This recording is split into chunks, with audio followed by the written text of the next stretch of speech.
Guntur west.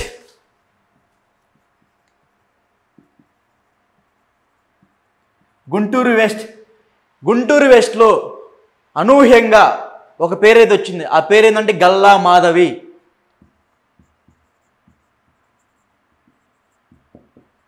ఈమె పేరు అనూహ్యంగా వినపడ్డది.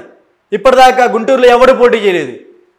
ఆడవాళ్ళలో మొదటిసారిగా గల్లా మాధవి అనే ఒక స్త్రీ అయితే పోటీ చేయబోతుంది. ఈ గల్లా మాధవి అనే అతను కాకుమాను ప్రతిపాడు కాన్స్టిట్యున్సీకి సంబంధించిన ఈమె. ఈసారి అయితే గెలుపు అవకాశాలు అయితే ఎక్కువ ఉంటాయి. ఎందుకంటే ఇది వచ్చేసి డెఫినెట్గా టీడీపీ కొట్టబోయే సీట్లలో ఇది ఒకటి. ఎందుకంటే పోయినసారి కూడా ఈ సీట్ గెలిచింది. గుంటూరు వెస్ట్కి సంబంధించి ఈ సీట్ అయితే గెలిచింది. లోకం గల్లా మాధవి గారు మీరైతే గుండెల మీద చేసుకుని నిద్రపోవచ్చు. ఖచ్చితంగా ఈ సీట్ అయితే మీరు ఖచ్చితంగా గెలవబోతున్నారు. ఎందుకంటే ఇది వచ్చేసి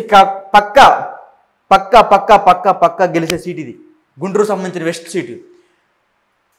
అంత పెద్ద జగన్ గాలిలో కూడా ఈ ఏరియాలో గుంటూరు వెస్ట్ ఏరియాలో అంత పెద్ద జగన్ గాలిలో కూడా గుంటూరు సీట్ గెలిచిందంటే చంద్రబాబు గారు పవన్ కళ్యాణ్ గారు కలిసి మళ్ళీ ఇప్పుడు కూటమి ఏర్పడుతుంది. ఈ కూటమిలో ఖచ్చితంగా గల్లా మాధవి గారు గెలిచే అవకాశాలు అయితే ఎక్కువ ఉన్నాయి. ఈ క్రమంలో అక్కడ ప్రీవియస్గా పనిచేసిన మన్నం మోహన్ కృష్ణ గారు, కోలబుంది రవీంద్ర నాని అలియాస్ నాని గారు, వీరిద్దరూ ఆ ఏరియాలో పార్టీ కోసం చాలా కష్టపడ్డారు. బట్ వాళ్ళిద్దరిలో ఎవరికో ఒకరికి సీటు వస్తుంది అనుకున్నారు. బట్ వాళ్ళిద్దరిలో ఎవరికి సీటు రాకుండా అనూహ్యంగా గల్లా మాధవి అనే తెర మీదకి వచ్చింది. ఏమికొచ్చేసి చాలా హాస్పిటల్స్ ఉన్నాయి గుంటూరులో. ఏమొచ్చేసి కాకుమాను సంబంధించిన వ్యక్తి. సో ఖచ్చితంగా ఏమో కూడా గెలుపు బాటలో వేసే వ్యవధిలో ఏమో కూడా ఉంటుంది. డెఫినెట్గా ఏమో గుండెల మీద చేసుకొని పడుకోవచ్చు ఇంట్లో. ఎందుకంటే గుంటూరు వెస్ట్ అనేది ఖచ్చితంగా గెలిచే సీటు. ఈ సీట్లో ఈమెపై కంటెస్ట్ చేసేది చిలకలూరిపేటలో ప్రస్తుతంగా ఉన్న ఎమ్మెల్యే ఇప్పుడు మారిపోయిన విడుదల రజనీ గారు, ప్రస్తుతం ఉన్న ఆరోగ్య శాఖ మంత్రి విడుదల రజనీ గారు ఈమెపై పోటీ చేయబోతున్నారు. వీళ్ళిద్దరూ బీసీ సామాజికంగా సంబంధించిన వ్యక్తులే. ఈ గల్లా మాధవి గారు, చిలకలూరిపేట సంబంధించిన విడుదల రజనీ గారు వీళ్ళిద్దరూ బీసీ సామాజిక వర్గానికి చెందిన వ్యక్తులే. సో వీళ్ళిద్దరి మధ్య టైట్ ఫైట్ ఉండొచ్చు కాక, ఎందుకంటే ఇద్దరు డబ్బులు పెట్టేవాళ్ళే. గల్లా మాధవి డబ్బులు పెట్టేవాళ్ళు, ఎందుకంటే వీళ్ళకి హాస్పిటల్స్ ఉన్నాయి.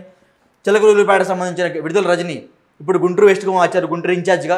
ఏమో కూడా ఖచ్చితంగా డబ్బులు ఎక్కువ పంచే అవకాశాలు ఉన్నాయి. ఎందుకంటే వీళ్ళ భర్త ఫారెన్లో బాగా సంపాదన ఆస్తులు ఉన్నాయి. అదే కాక మనం చూసాము 6.5 కోట్లు కూడా పక్కన వాళ్ళ దగ్గర ప్రస్తుతం ఉన్న చిలకలూరిపేట ఇన్ఛార్జ్ రాజేష్ నాయుడు దగ్గర కూడా 6.5 కోట్లు వసూలు చేశారన్నారు. సో ఖచ్చితంగా అధికార వైసీపీకి వ్యతిరేకంగా ఓట్లు పడే అవకాశాలు ఖచ్చితంగా ఉంటాయి. ఖచ్చితంగా ఈ సీటు మీద కూడా గల్లా మాధవి గారు గెలిచే అవకాశాలు అయితే 100% అయితే ఉంటాయి. సో నెక్స్ట్ వచ్చేసి